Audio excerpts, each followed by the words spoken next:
In order to be awarded a merit for your assignment, you need to cover all the points that are required to gain a pass, but in addition to this, you need to go into greater depth. Merit Criteria 1 asks you to analyze different sources of innovation and how organizations can foster and develop an environment and culture of innovation. The 2 pass criteria for this section asked you to explain your ideas. Now you have to analyze the different sources of innovation. So give us some opinions on the different sources of innovation you are describing. How useful might they be in different situations? Do they have particular benefits? Or can you identify any situations where some of these innovation sources may have limitations? Then consider the second part of the question.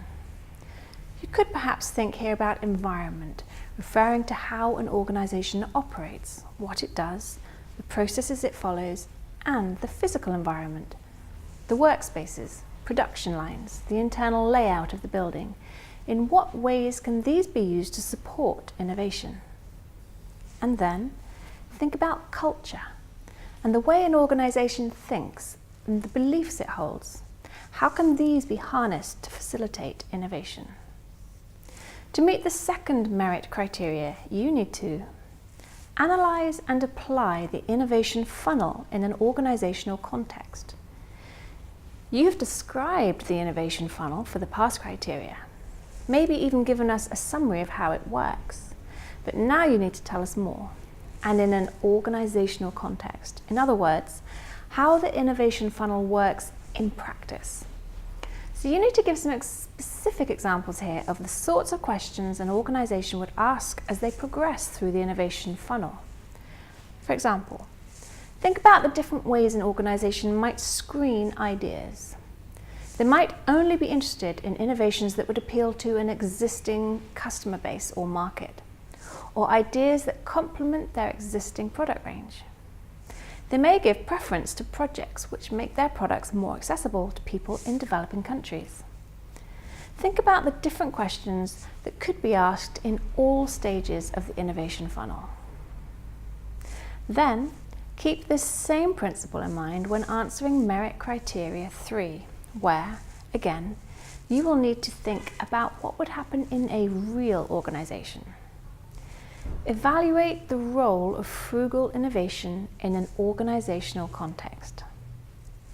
You've told us what frugal innovation is for the pass criteria. Now expand on this and think about frugal innovation in action in an organization. What role might it have in increasing profitability, keeping in mind that profit may not be the main driver of frugal innovation? Might developments coming out of frugal innovation have applications elsewhere in an organization's product range? Does an organization need to have a particular culture in order to succeed with frugal innovation? Merit Criteria 4 focuses on commercialization. Build a detailed innovation business case which includes how to measure its overall effectiveness using appropriate techniques available to test, iterate and improve. Now you have put together a detailed business case, so build on the outline you prepared for the pass criteria.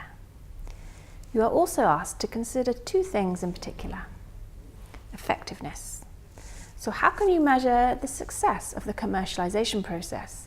It could be through sales or perhaps cost reduction or increased efficiency.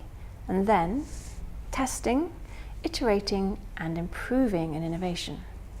What techniques could an organization use to learn from its development or test marketing or implementation so that it can be continued to innovate?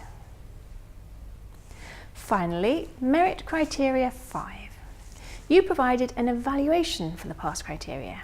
Now, you need to expand on this and provide an evidence-based evaluation. Identify and write about specific examples of different intellectual property protection tools in action and comment on their importance and effectiveness.